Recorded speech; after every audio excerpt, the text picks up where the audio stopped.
on pense design thinking, on pense opérationnel, cas pratique, utilisation de maquettes et tout concrète, et on se dit mais en distanciel finalement comment ça va fonctionner. Et puis finalement ça a très bien fonctionné. L'équipe de la D-School a fait un superbe travail de mise en forme, de template, de jeux, de visuels très ludiques qui ont finalement permis de rendre cette expérience très positive sur le digital. On avait des craintes pour que les étudiants soient peut-être moins attentifs et plus de difficultés pour monter à bord. Et en fait, nous avons réussi à résoudre cette question par une préparation très précise et le fait de guider les élèves avec Miro, avec donc toutes les solutions que nous avons utilisées autour. Et encore une fois, une préparation extrêmement rigoureuse côté des schools a permis effectivement de lever ces doutes. Alors la première chose, c'est on a décidé de réduire les temps de formation. Au lieu de faire des demi-journées de 4 heures, on a choisi de faire des demi-journées de 3 heures pour pas que ça soit trop fatigant. Ensuite, on a vraiment cherché à rythmer les dynamiques. Donc sur une demi-journée, on allait toujours avoir des temps collectifs un peu plus off, rigoler, etc. Des temps individuels où on éteint la caméra, on est chez nous, soit pour regarder une vidéo, soit pour avoir une réflexion un peu seule, et des temps en équipe. Donc le fait que ça soit varié et que chaque temps ne dure pas plus de 20-30 minutes, ça fait que les demi-journées passent plutôt vite. On a aussi cherché, donc pour favoriser les échanges et les rencontres entre professionnels, on a intensifié les temps de débrief pour vraiment faire un peu plus d'apprentissage pair à pair.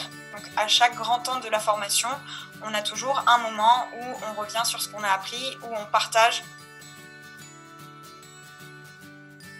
La formation a été très dynamique parce qu'elle était très bien programmée, elle était très bien cadencée. Donc c'est ce qui a permis aux élèves en fait de bien percevoir les différentes étapes. La coach avait également prévu pas mal de petites étapes de ice breaking en fait, comme on dit, c'est-à-dire pour que les gens puissent se connaître. Également quelques moments récréatifs. Et de ce fait, en fait, l'ensemble de la formation a été vraiment apprécié, je crois, par les étudiants et à la fois et par les enseignants d'autre part. Donc il y a un certain nombre finalement d'utilisations possibles dans le digital qu'on sous-estime et qui peuvent être facilement aidants, je dirais, dans la mise en place pratique du design thinking. Pour favoriser les échanges et la collaboration, on s'est beaucoup appuyé sur les outils digitaux du Miro, donc un outil de tableau blanc. Donc les participants sont assez en autonomie quand ils travaillent en équipe, ils ont leur propre bord de Miro, on les laisse un peu s'approprier l'outil, etc.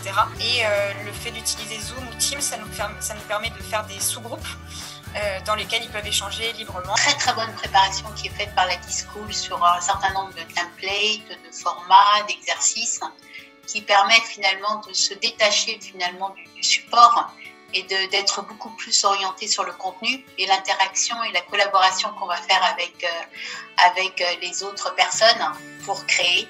Donc c'est bien finalement le digital s'efface même si finalement on ne fait que l'utiliser quoi.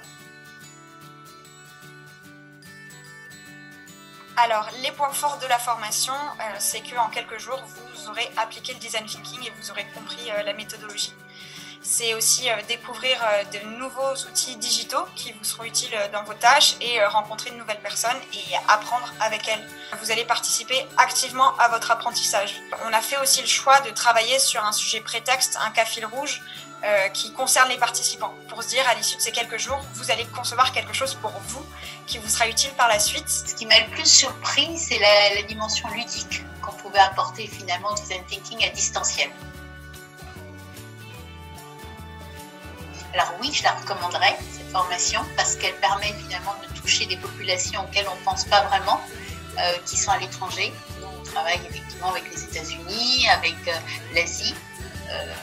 Le fait que ce soit en présentiel, on se disait, bon, on se limite finalement à la France. Non, avec cette formation à distanciel, on peut la faire partout. On peut la faire à tous les niveaux.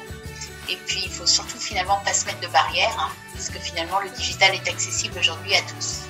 Je recommanderais volontiers cette formation. L'ensemble de l'événement se déroule parfaitement. Et encore une fois, les coachs de la D-School y contribuent largement en fait.